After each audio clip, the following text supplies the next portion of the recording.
Hello to you, Jenkwi. How we doing? It's Anthos77 here from CoDBattles.com, bringing you Domination gameplay on the map Crisis. Everyone loves it. Anyway, how we got around to getting this gameplay? There was a couple of guys on my team. We partied up, you know, and we played this team that we're playing now the match before. What I found they were doing, they were just rushing. Just kept getting A, B, A to C, C to A. Wherever they were, they'd just go for the green flags, you know, whichever flags they didn't have.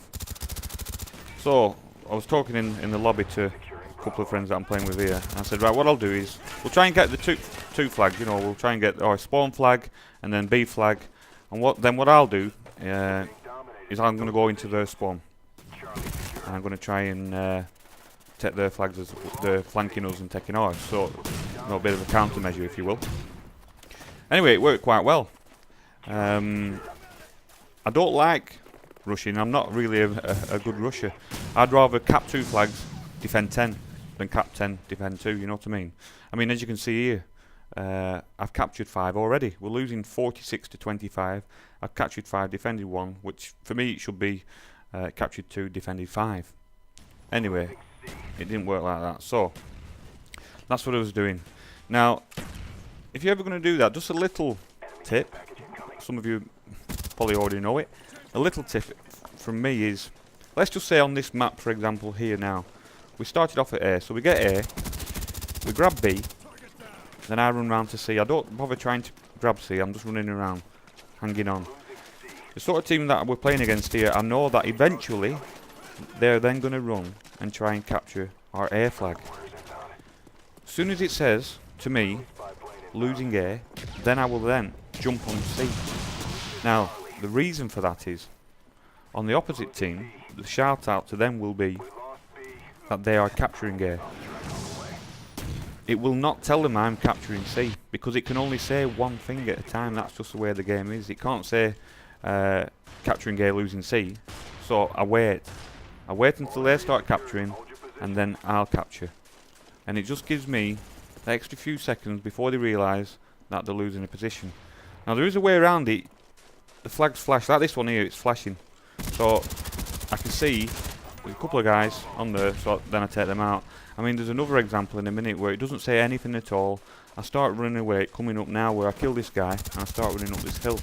If you look at A flag now, it's flashing now, which I've realised. So I turn around, I chuck over a frag grenade, I get one, keep running just to check if there's any more. I'm not sure how many there are.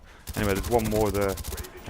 Didn't manage to defend it, but you know, if there was only one there, I'd have done it. So instead of going back onto A there, because they just took it, obviously there's a chance of them spawning there. So I come round the back, just double check, see if there's anyone spawning up. Because if I'd have jumped on it, I've not got flat jacket, I've not got tap mat, you know, there'd have been grenades, there'd have been gunfire, I'd have been dead. Anyway, it worked out well. Our team has captured A now. With the rushing class that I've got on here, I've got a silencer on my Spectre, I've got Ghost Pro and Marathon Pro. The middle perk can be whatever you want, you know, slightly on steady aim. But for the Ghost Pro and the silencer, the reason why I'm doing that, if I'm running around shooting people as I'm trying to get to the destination I'm heading towards, I don't want the other team to know that I'm there. I want to do it as quietly, as stealthily as I possibly can.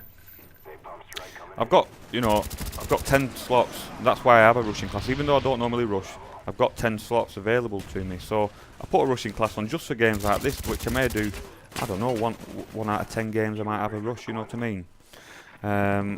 On the other slots that I've got, I mean, my favourite class is Flat Jacket Pro and Tap Mask Pro. You know, you're immune to gas, the stuns and flash grenades, very minimal effect on you. And obviously your Flat Jacket, you're immune to napalm when you've got Pro, and the grenades, it takes a couple of grenades to kill you.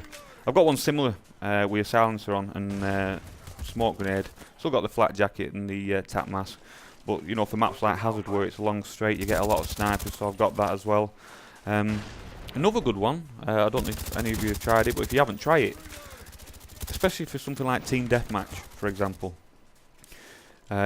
the opposite team gets an SR71. Now what I have on my SR71 class is a jammer and decoys, and I put it alongside Warlord Pro. Now what that does, just bear with me, what that does is it gives you 3 decoys with the Warlord Pro. So they get an SR71, you throw your 3 decoys out. Now the decoys show up on the SR71 as well, so there's 3 red triangles there now, and obviously me, so that's 4. Where I've thrown the decoys, I put down my jammer, and then I go sit back a little bit.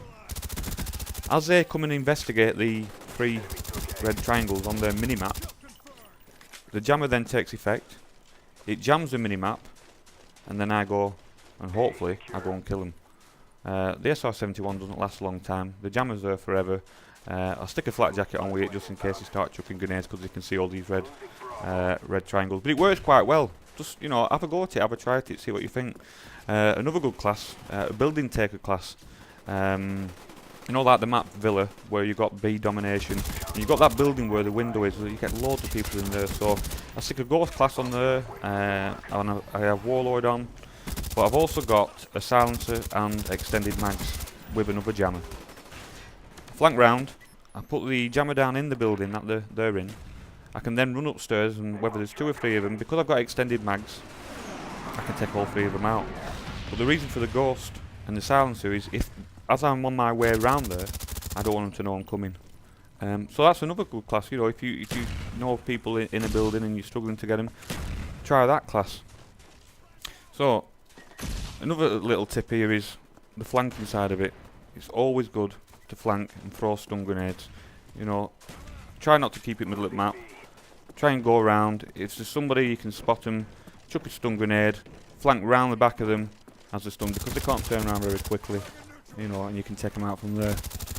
I am going to be uploading, excuse me, another video very shortly. It's called Am I Camping? And it's on the map grid.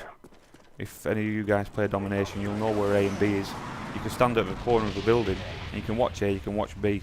And I'm not saying I'm stood at the corner of a building, but you'll see on the video when I upload it, I'm patrolling, is what I call it, patrolling an area.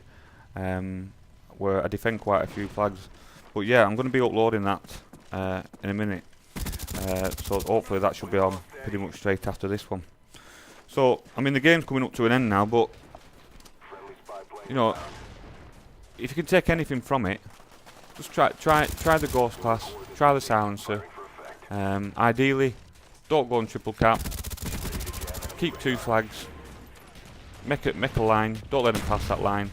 You know, if you have to defend 10, capture 2. That's the best way in my opinion. There's no way you should ever have to capture 6 flags and defend 5 flags, which, as you can see on the score here, I think is what I did. But not a bad score. 40 kills, 9 deaths, you know, capturing and defending. Oh, it's 7 caps, 6 defends. So yeah, thanks for watching, and I'll upload the next gameplay soon. Cheers guys.